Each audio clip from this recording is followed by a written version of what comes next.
أشهد أن لا إله إلا الله وحده لا شريك له وأشهد أن محمدا عبده ورسوله أما بعد فأعوذ بالله من الشيطان الرجيم بسم الله الرحمن الرحيم الحمد لله رب العالمين الرحمن الرحيم مالك يوم الدين إياك نعبد وإياك نستعين اهدنا الصراط المستقيم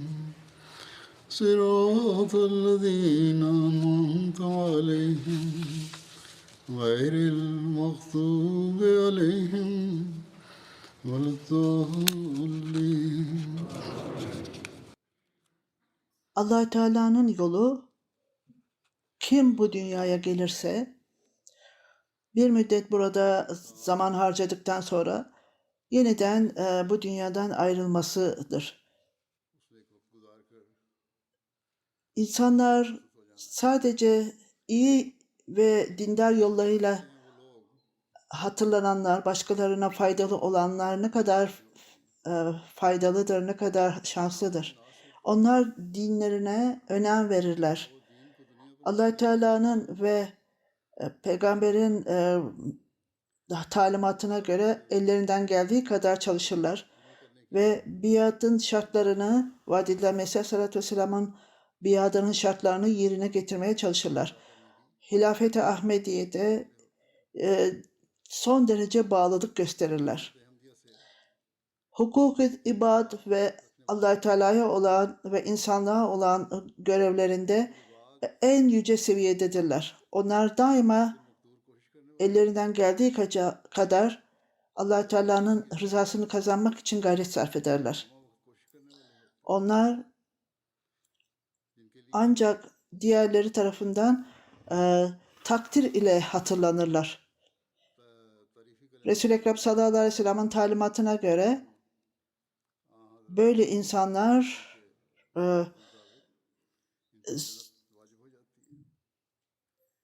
öyle önemlidir ki şimdi hayatlarını Allah Teala'nın yolunda rızası için hayat geçirenleri ve ellerinden geldiği kadar çalışanlardan bahsetmek istiyorum. Bunun bir tanesi Amtül Sahipzade Amtül Kudüs sahiptir. Sahipzade Mirza Vesim sahibin rahmetli Mirza Mesih sahabenin hanımı ikinci halifenin de gelinidir. O Kadiyan'da yaşadı. O kızını Rabvah'ta ziyaret için gitmişti ve 96 yaşında vefat etti. İnna lillahi ve inna ileyhi raciun. Allah Teala'nın lütfuyla vasiyet idi ve dokuzda bir vasiyet yaptı. Onun hayatından bahsetmek istiyorum. 1951 yılında İkinci Halife Hazretleri onun nikahını kıydı. Sahipzade Mirza Abdülvesim ile beraber nikahını kırdı. Bildiği o günkü şartlara göre huzur iki kişinin nikahını kıyacağım dedi. Bunlardan bir tanesi onların nikahı, ikincisi ise ikinci halifenin kızının nikahıdır. İki nikah kıyacağım. Eğer daha fazla ilan edersem bu çok uzun bir liste olacaktır. Ricada bulunacaklardır.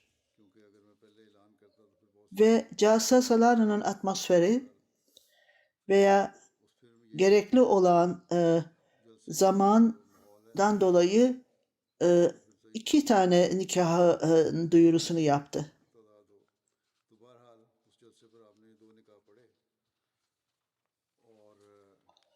O Said Davut sahibin kuzeni ona veli olarak atandı kız tarafından. İkinci Halife Hazretleri bu nikahta da bulunmuştu.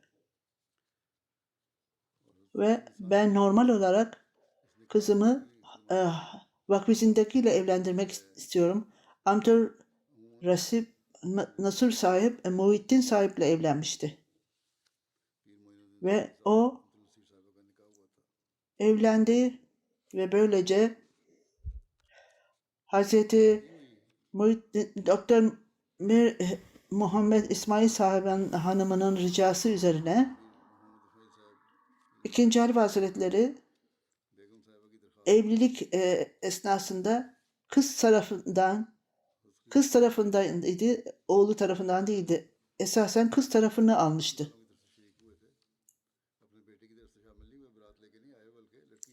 Allah Teala onlara 3 kız bir oğul verdi. Abdül Alim sahibi Mansur Ahmet Han sahibin hanımı Lajna'dır. Tahrik-i Cedid'in departmanının onun hanımıdır. 2 kızı var. Macit sahibin hanımı ve Abdülmacit sahibin hanımı ve Abdülkarib Macip Han sahibin hanımı. Kalim Ahmet Amerika'da yaşamaktadır. Hz. Müslim Maud 2. Halife Hazretleri bir nedenle ona şöyle dedi. Tu Mirza Vasim Ahmet evlilik amacıyla geldiğinde evlilik birkaç gün önce tamamlanmıştı.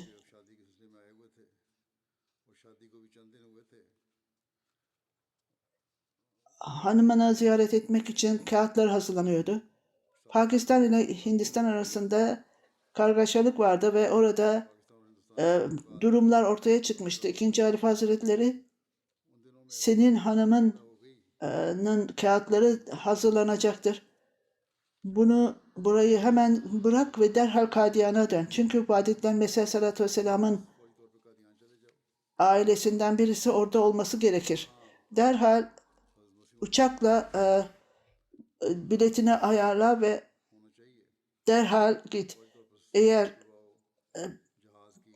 ucuz bir uçakla gitmen gerekiyorsa bile derhal ayrıl dedi buradan. Eğer orada olmazsan, sen kişisel olarak örneğini oraya koymazsan ve o zaman da fedakarlık yapmazsan başkalarına nasıl fedakarlık yaptığını göstereceksin. Bu fedakarlık Mirza Vesim Ahmet gibi Sahipzade Abdülkadir sahip de fedakarlık yaptı. Kağıtları hazırlanınca durumlar daha iyi olduğunda ve mutlu olarak kocasını uğurladı ve dinini dünyadan üstün tuttu.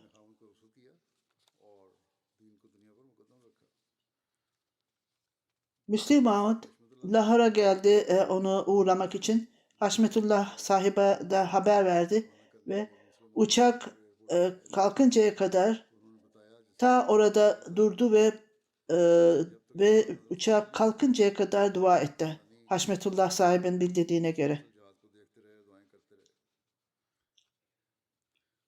Onun hanımının kağıtları hazırlandı.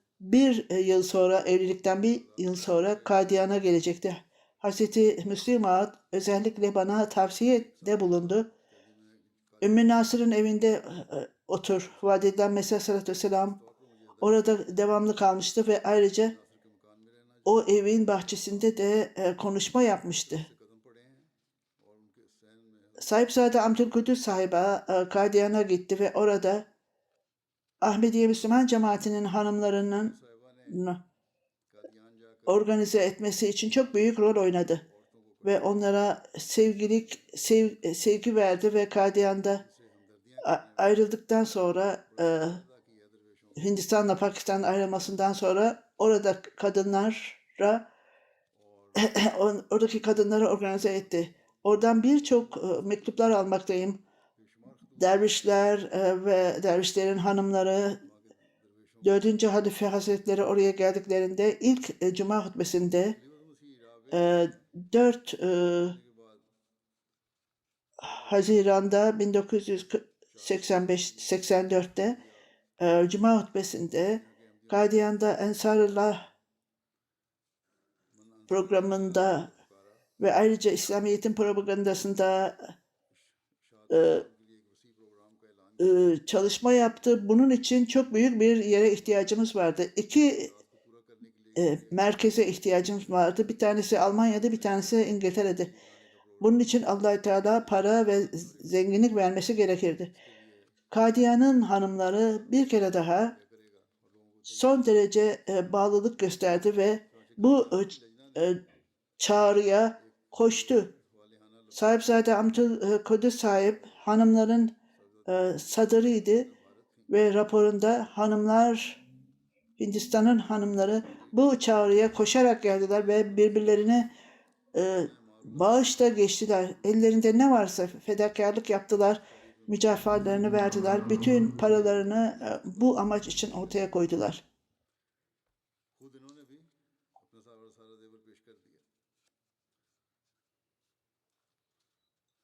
Kadiyan'ın hanımları ilk önce Hindistan'ın hanımından önce 4. Halife Hazretlerine her şeyi ortaya koydu.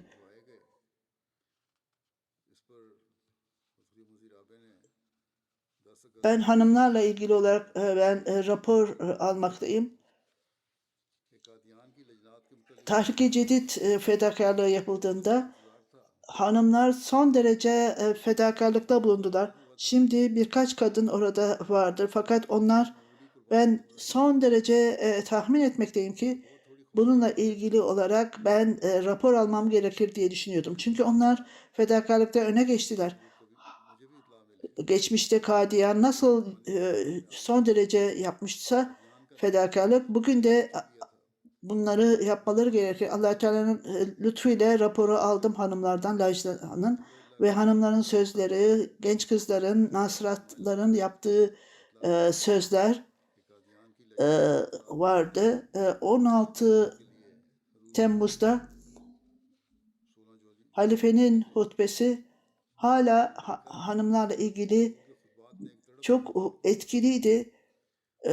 Onlar ortaya koydular. Ne var ne yoksa ortaya koydular. Allah Teala'nın lütfuyla Abdülküddüs sahibin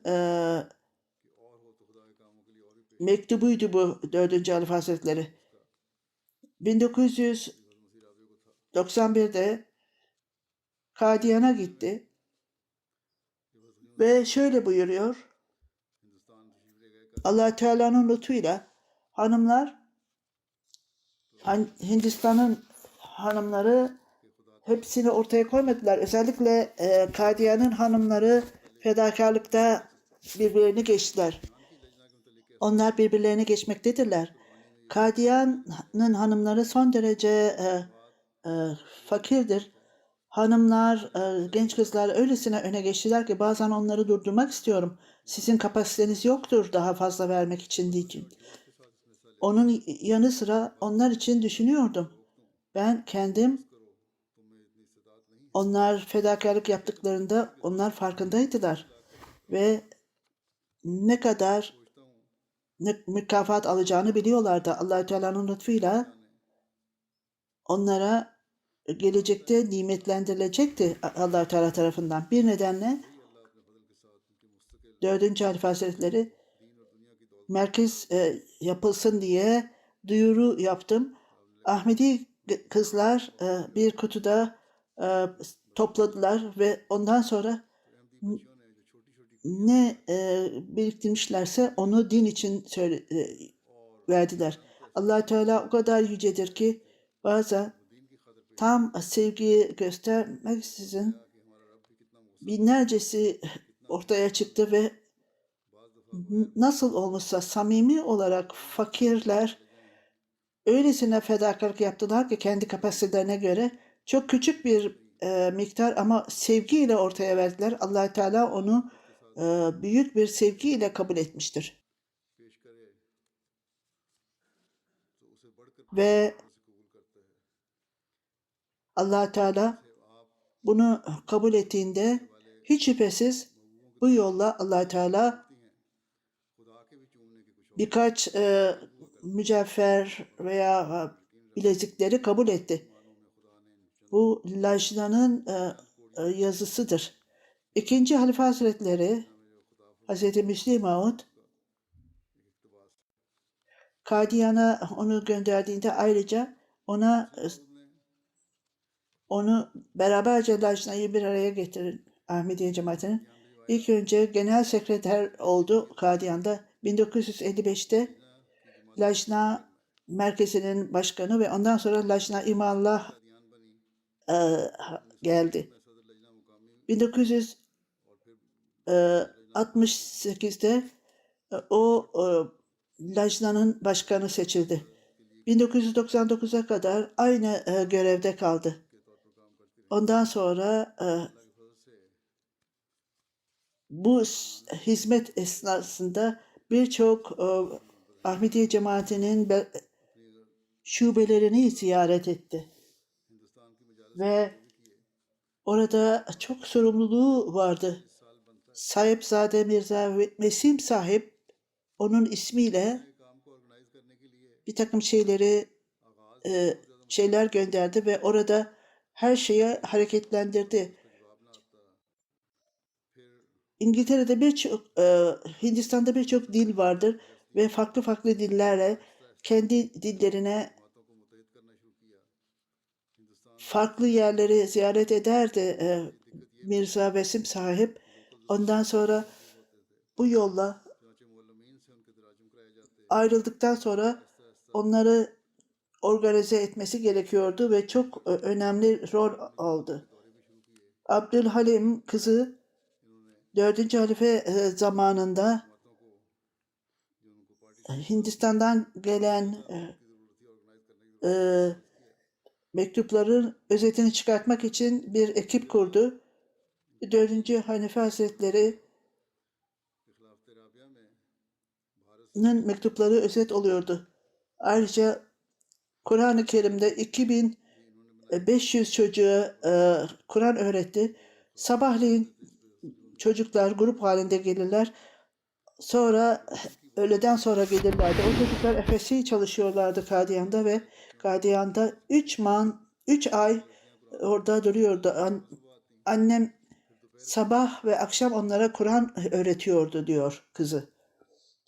Ayrıca Lajna çok disiplinli ve organize hale getirdi ve insanlara kişisel halifeyle olan ilişkilerini anlattı. Böylece hanımlar ve genç kızlar hilafet sistemine yakınlaştılar bu yolla.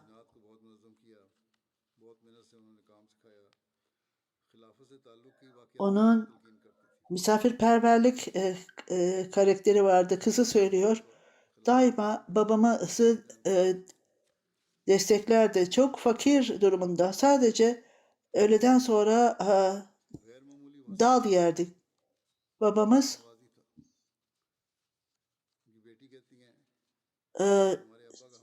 süt içerdi. Havaya göre bize soğuk içecek veya çay verilirdi havaya göre. Mali duruma göre çok büyük sayıda insanlar gelirdi ziyarete. O son derece iyi bir hanımdı. Daima kocasını destekledi. Zor durumlarda kocasını destekledi. Hiçbir şey istemedi ondan. O ne aldıysa ancak iki yakasını bir araya getiriyordu. Kocası ona ne vermişse onunla yetiniyordu. Allah-u Teala onu nimetlendirdi. Temizliğe, hijyene çok önem verirdi. Kızı şöyle diyor. Vesim sahip vefat ettiğinde bir rüya gördü. O son yolculuğunu yapıyordu ve buna hazırlanıyordu. 3. Halife Hazretleri rüyasında onu gördü ve daha vizen yok dedi. Bu rüyadan sonra uzun bir hayat yaşadı. 2007 yılında Mirza Vesim Sahip hasta idi.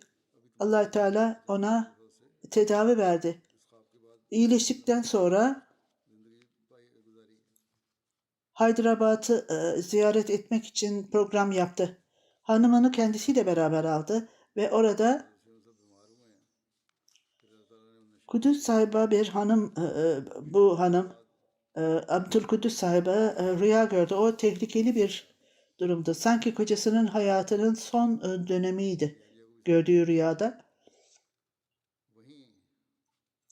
İnsanlar Kadyan'a gitmesi diye ısrar ettiler. Kadyan'a geldikten sonra hastalandı ve ondan sonra vefat etti kocası.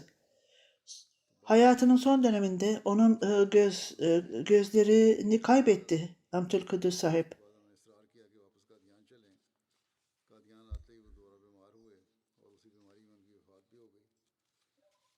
Ayrıca işitmeyi de duramıyordu. Hiçbir zaman Allah Teala'ya isyan etmedi. Bir şey sorduklarında daima elhamdülillah derdi sıhhatiyle ilgili olarak sorulduğunda.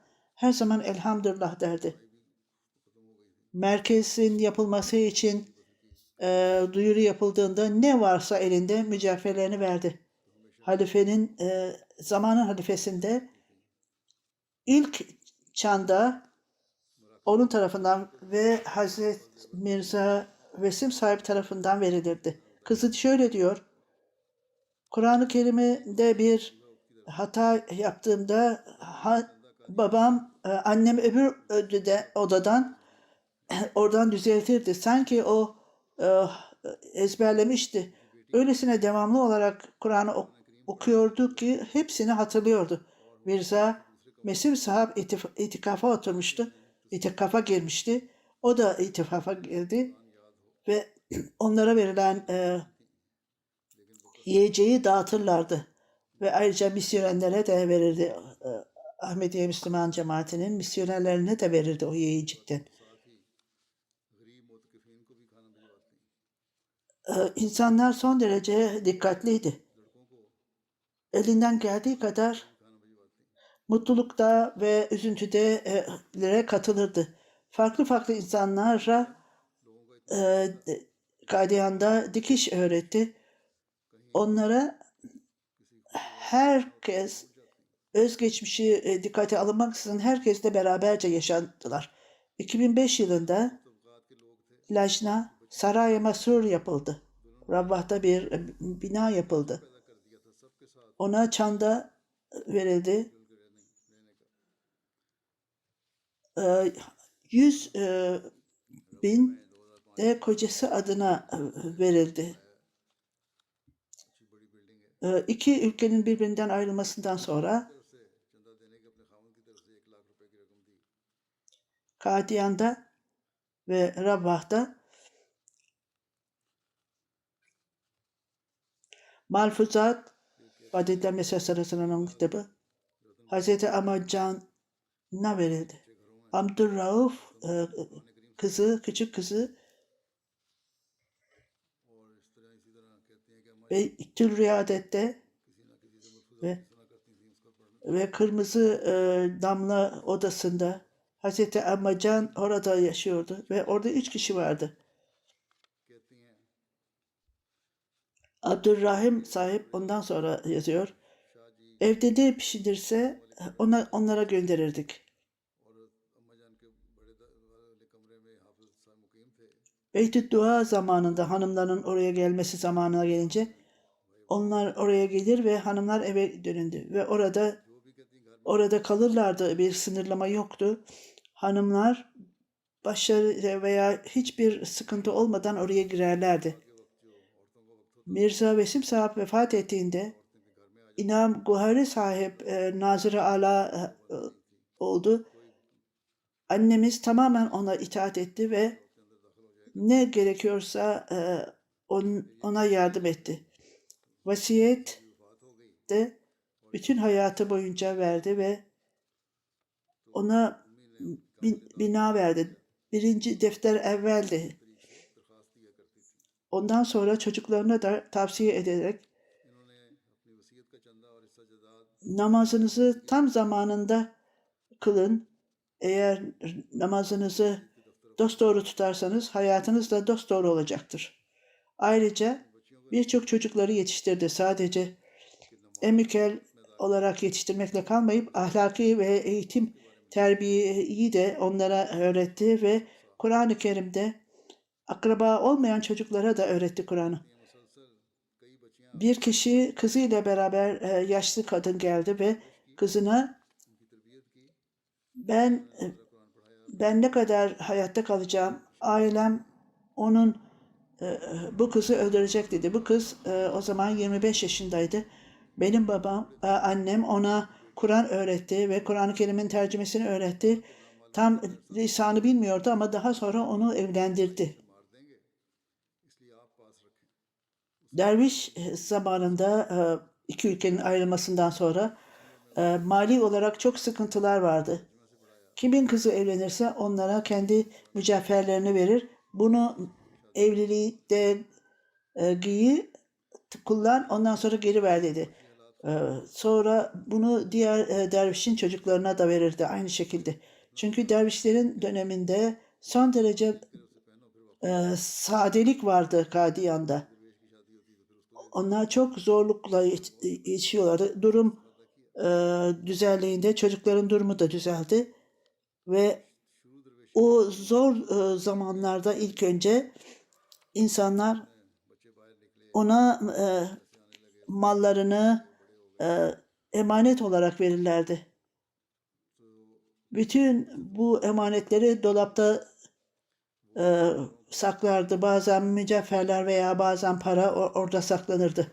Kızı ben sayısız şeyleri görürdüm dolapta annemin tuttuğu. Onlar emanetlerini geri almak için geldiklerinde annem git şu tarafa git dolabın şurasında onu al derdi. Ve kim sana emanet vermişse ona benim önümde aç bak bakayım hepsi orada mı derdi. Ondan sonra evet burası hepsi burada derdi emanet olarak. Ondan sonra şimdi gidebilirsin derdi annemiz. Bütün dervişler çok saygın ailelerdendi. Mali olarak son derece fakirdiler o zaman. Kızları ilk eğitimi yaptıklarında daha da eğitim yaptılar ve onları ofise girerdi. Öyle boş oturmayın, evleninceye kadar lajna için çalışın diyordu.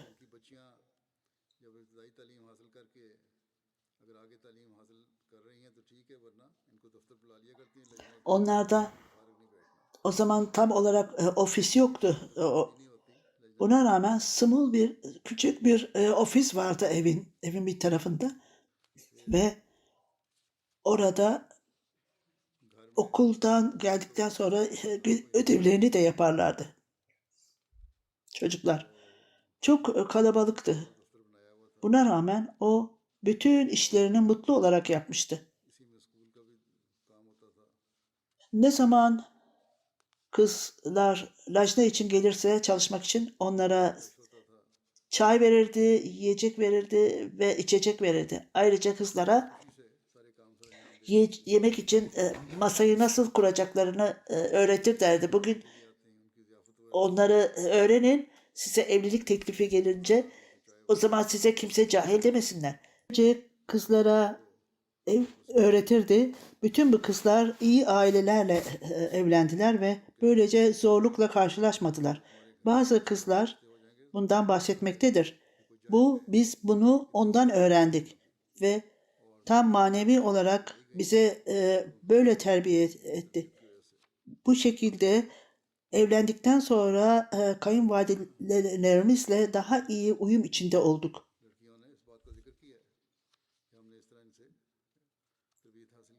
O ayrıca kızlara cehiz olarak çok elbiseler dikti bu evlenen kızlara. Derviş Han'ın evlerinde gider onlara bayram parası verirdi. Mirza Vesim Ahmet de oradaydı. Eğer orada iyiyse, kendisi değilse orada kendisi giderdi. Kocası orada değilse Bir kişi Rabbat'ta büyük bir ev yaptı, inşa etti. Ben Allah Teala'ya bir şey istiyorum.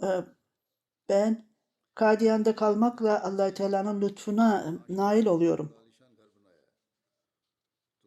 İkinci halifenin e, gelini olarak bana yeterlidir.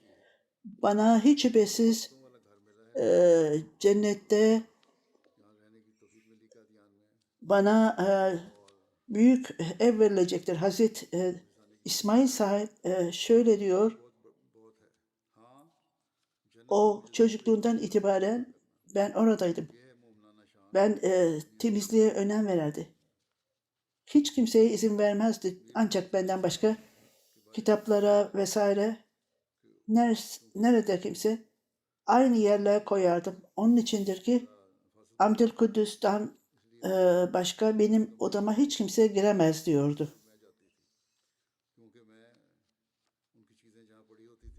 Ondan sonra kızlar 10. sınıfı bitirdiklerinde onlara sorardı. Başka birine Kur'an-ı Kerim'in tercümesini okurdu ve 10. sınıfı bitirdiğinde bizim annemize gelir ve onlar Kur'an-ı Kerim'in tercümesini okur, öğrenirlerdi. 3 sınıf vardı. Bütün Kur'an-ı Kerim'in tercümesi bitirilmişti. Birçok kadınlar bana yazmaktadır. Bize fıkıh bile öğretti diyorlardı. Siz Kur'an-ı Kerim'i bitirin. Onda öyle bir sevgi vardı ki hiç kimse bütün Kur'an'ı öğrenmedikçe buraya gelmesinler. Son derece disiplinliydi.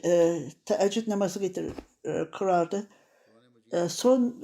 Hayatının son bölümünde bile beni uyandırın diyordu. Teheccüd edin. Devamlı oruç tutardı ve Ramazan'da da camiye giderdi. Diğerleri evde kılarlardı. Fakat özellikle camiye giderdi. Hilafete son derece bağlıydı. Her zaman yazardı halifeye. Eğer bir mutluluk varsa halifeden mektup geldiğinde onu bize söylerdi. Şuraya bakın ben halifeden mektup aldım diyordu. Ve o benden mutludur. 1991'de 4. Halife Hazretleri geldiğinde ben orayı o evi düzeltti. Ben de oraya gittim. Kendisi bütün eve her şeyi düzeltti. Kendi eliyle yapmıştı ve bir bağlılıkla yapmıştı. Bütün görevini yapmıştı. Aynı yıl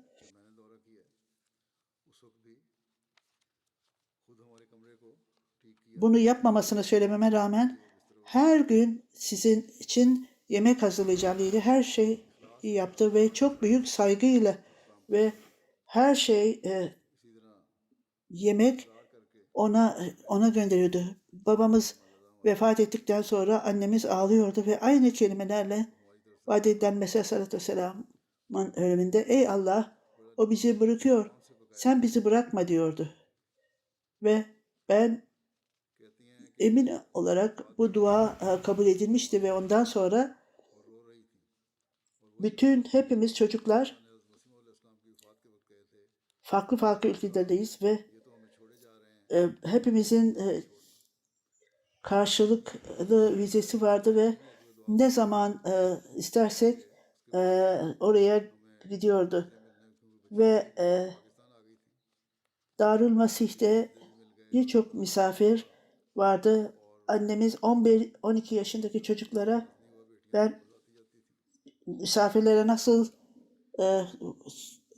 su verilir, misafirlere nasıl bakılır, nasıl yemek verilir diye öğretiyordu. Aynı şekilde Vasim Sahip de hükümetin adamlarıyla ilişkisi vardı. Hatta ondan sonra hanımı bile onların tanıtımı yapmıştı. Townsend Bajwa büyük bir politikacıydı. İki hükümet ayrılınca Hindistan'a yerleşmişti. Taksim Bajwa parlamento üyesidir. Onun babası.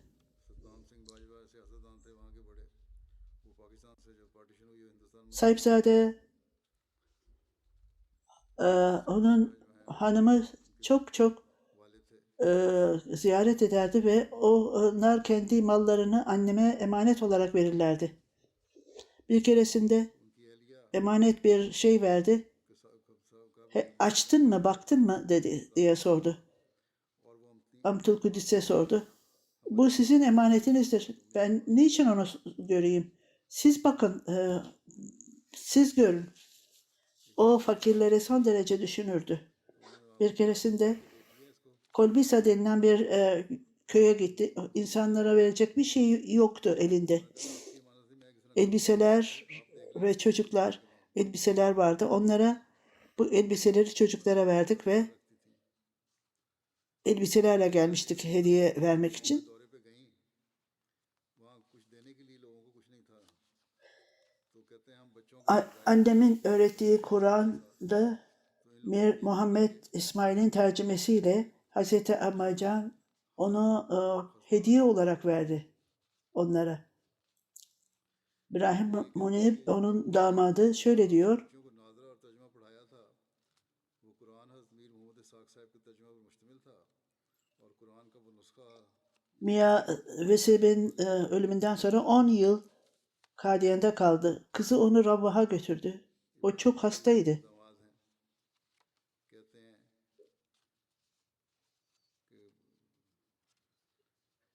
कि मियाँ Uzun zaman Kadiyan'da साल तक Kadian kalmak istemiyorum. Halifeden बेटियां उनको रवा ले आईं, izin alınca ben orada लेकिन हमेशा bana mektup yazdı. İstediğin kadar kalabilirsin. Vize olursa. Ondan sonra uzun süre orada kaldı. उस वक्त तक मैं इस चंद महीने से ज़्यादा नहीं रहूँगी यहाँ। İkinci Halife Hazretleri लिखा मैंने Kadiyan'a gidecekti. Ona tavsiyede bulundu. Passport Hindu pazara gitme. Çünkü insanlar vadiden Mesih Aleyhisselatü Vesselam'a küfür ediyorlar. O ikinci halifenin sözlerine öylesine saygı gösterilir ki ondan sonra bile durumlar düzeldikten sonra insanlar daha saygılıydılar. Herkes calsaya giderdi. Ahmediler ve vadiden Mesih Aleyhisselatü Vesselam'ın aileleri bile 17 yılda o Kadiyan'da pazara gitmedi. Amritsar'a giderdi alışveriş yapmak için. İbrahim Münir sahip Kadiyan'ın yerel kişileri Ahmediye Müslüman cemaatine karşı geliyordu ve düşmanca karşı geliyorlardı. Amritsar जाके शॉपिंग किया करती थी। इब्राहिम मुनीब साहब कहते हैं एक दफ़ा कादियान के मुकामी अफराद ने जमात अहमदिया की शदीद मुखालफत की, तो Burada tam her şey yazılmamış diyor huzur. Her neyse torunu şöyle yazıyor. आपने Kadiyan'ın küçük çocukları nanami derdik onlara. Onlara aynen büyük anne gibi muamele gösterirdi çocuklara.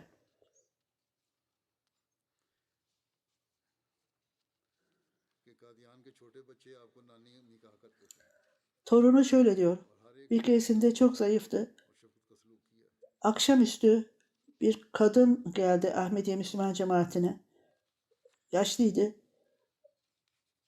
Ben büyük anne istirahat ediyordu. Büyük annem kalkınca bir kadın geldi dedim. O notu hemen o not bırakmıştı kadın. Aldı ve okudu ve telefonla ona tavsiye etti. Bu bana tavsiyede bulundu. İnsanlar sevgiyle gelmektedirler. Uzaktan onları döndürme, gelsinler. Onun için misafire oturttur ve onun geldiğini bana haber ver. Bu bana bunu söylediğinde çok sevecen olardı. sevecen olarak söylerdi. Oğlu Said Haşir şöyle diyor, ben misyoner oluyorum dedi camiada Kanada'da. Bana tavsiyede bulun dedi.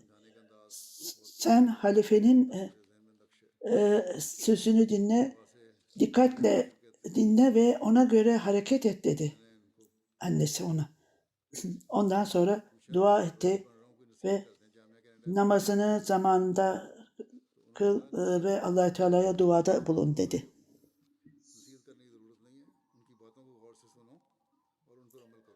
Telefonda hayatını halifenin sözüne göre halifenin sözüne göre hayatını geçiriyordu. Birçok Ahmedi olmayanlar cenazesinde bulundular. Ateşcan Singh dahil olmak üzere aynı yerde o yaşıyordu ve ayrıca Badabura'da gitmiştik. İkinci kez gömdük. Küçük bir yerdi. O bize yiyecek verirdi.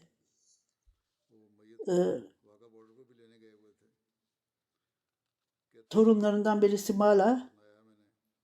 O bağlılığında, hilafete bağlılığında örnek idi. Daha önce yaptığı duada, ey Rabbim her şey senin emrinde, beni koru diyordu. Birçok telefon aldı, başsağlığı telefonu. Herkes onu övüyordu.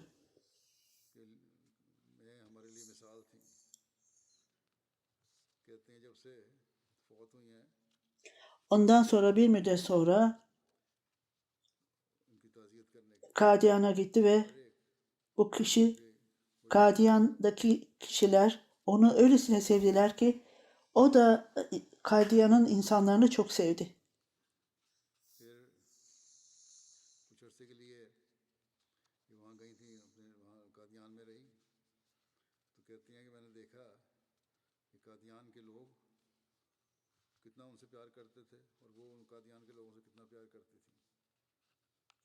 Aynen onun gibi 2008 yılında Kadiyan'a gitmek istiyordu. Çünkü oradaki durum güzel değildi. Çok gidemezsin dediler. Eğer halifeyi tekrar görecek miyim bilmiyorum diyordu. Abid Han burada yaşıyor.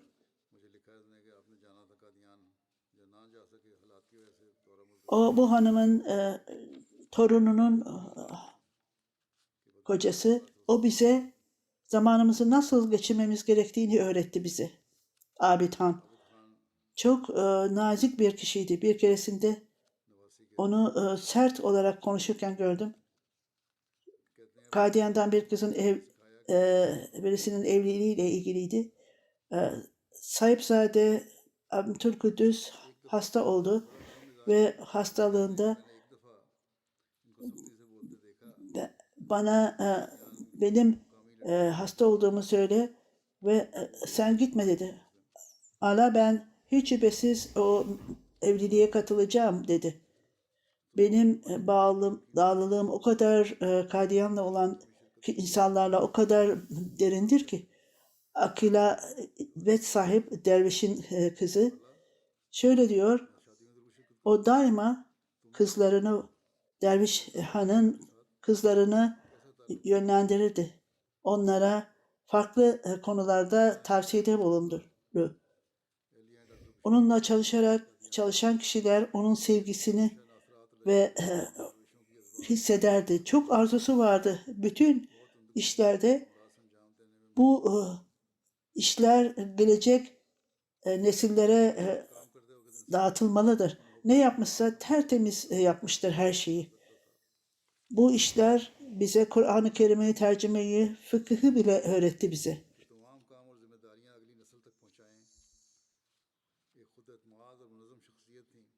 Ve insanlar, kızlar bize çok uzak cemaatlerden bile Hyderabad Dakkan'dan mübareke sahip yazıyor. Biz son derece derin aile ilişkimiz vardır. iki ayakları üzerinde gece kalkar ve misafirlere bakardı. Bunlar bizim misafirimiz değil, vaat edilen Mesih Aleyhisselatü Vesselam'ın misafirleriydi. Küçücük şeyleri bile hesap ederdi.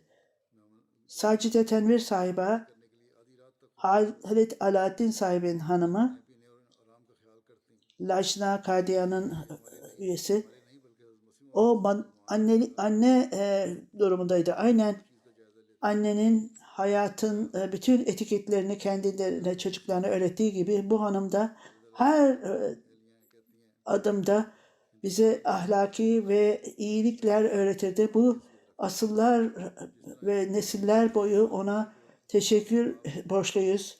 Kadia'nın kadınları bile, bütün herkes, hepsi nasıl insanlar onunla bağlantılıymıştı. İnsanlar uzun süre orada Kadia'da yaşayanlar, erkekler bile yazdı bana. Bizi anne gibi yetiştirdi diyordu. Bağlılıklarında, hilafete bağlılığında belirttiğim gibi diğer hanımlar da kendi tevazularını, bağlılıklarını ve onun davranışları ikinci halife zamanındaki Müslüman cemaatin ikinci halife hazretlerinin zamanındaki davranışla bu bağlılık hala devam etmekteydi. Ve benimle aynı bağlılığı vardı. Bu çok iyi bir örnektir. Beni burada çok büyük bir saygı ile karşıladı. 2005 yılında elinden geldiği kadar misafirperverliği yaptı.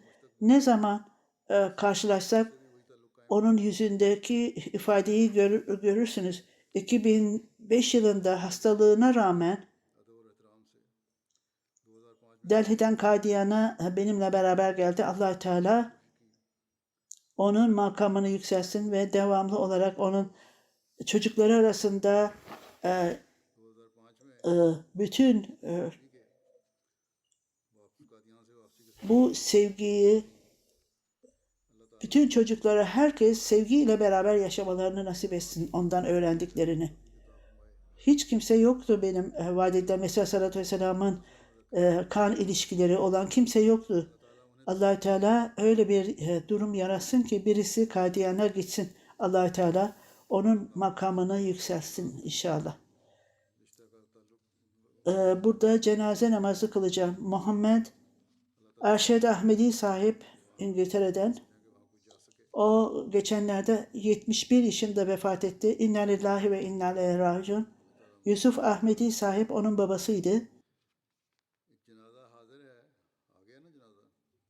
Babası Nairobi'deyken biat etmişti. O Yusuf Ahmedi sahip biat etti atasından. 15 yaşında Nairobi'den Amtül Basir sahibiyle Selahattin sahibin kızı Halife Reşidüddin sahibin Vadiden Mesih Aleyhisselam sahabesinin torunudur. Musi'ydi. Hanımının dışında 2 oğlu bir kızı var arkada. Ahmediye Müslüman cemaati ile son derece ilişkisi vardı. Ahmediye cemaatine farklı yerlerde hizmet etti. Hüdamal Ahmediye'den National Muhtemim Ahmediye 20 yıl İşaat, Publication Ahmediye Müslüman cemaati için hizmet etti. Çok bilgili bir kişiydi. Selman Rushdie ile ilgili olarak Resul-i Ekrem sallallahu aleyhi ve sellem'e hakaret ediyordu. 4. halifesinin emriyle bir kitap yazdı buna karşı olarak. Onun yazdığı kitaba karşı olarak kitap. Ve çok cemaatle namaz kılırdı ve İslamabad'da taşındı. Sık sık buradaki camiye gelsin diye oraya taşındı. İslamabad'a yakın. Resul-i Ekrem sallallahu aleyhi ve sellem ve vaat edilen Mesih Aleyhisselatü Vesselam'a son derece sevgisi vardı. Devamlı Kur'an-ı Kerim okurdu. Tebliğ yapardı ve devamlı olarak çanda verir ve insanları arkadaşça, sosyal olarak karşılar ve çok bağlıydı. 4. Ahmediye cemaatinin 4. halifesiyle ilgili olarak Arşed Ahmedi sahip daima onu son derece itaatkar bulmaktayım. ve onda çok büyük, ne söylersem hemen onu takip ederdi. Ondan dolayı bütün ailesinde ben ona saygım vardır. Hilafete saygısından dolayı gelecek nesillerinde de aynı şeyi görmekteyim. Ben onu mütevazi olarak görmekteyim. Mütevazidir ve son derece hilafete itaat göstermektedir. Daima cemaatin onuru vardır. Allah-u Teala onu bağışlasın ve onun iyi yolları çocuklarında da devam etsin. Onun çocuklarından birisi vakfezindekidir ve iki tane de vakfı iki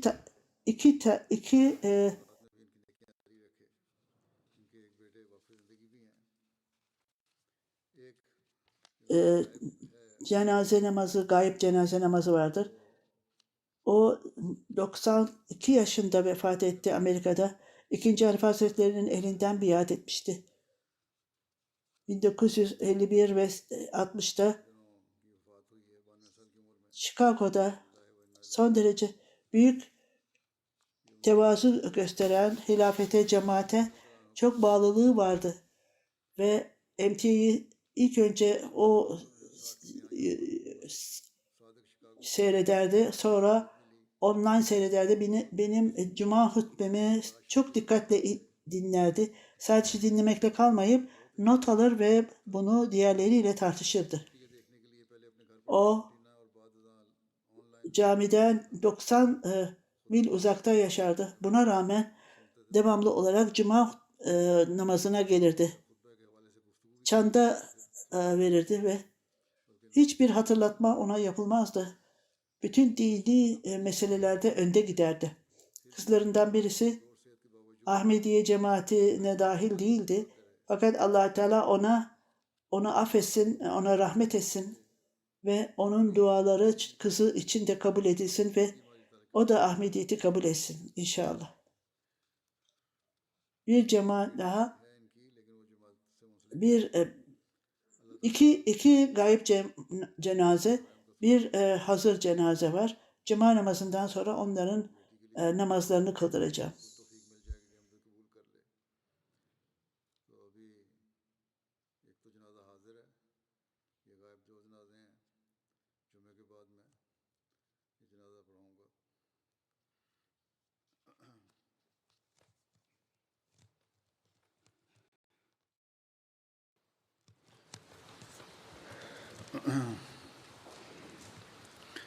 Elhamdülillah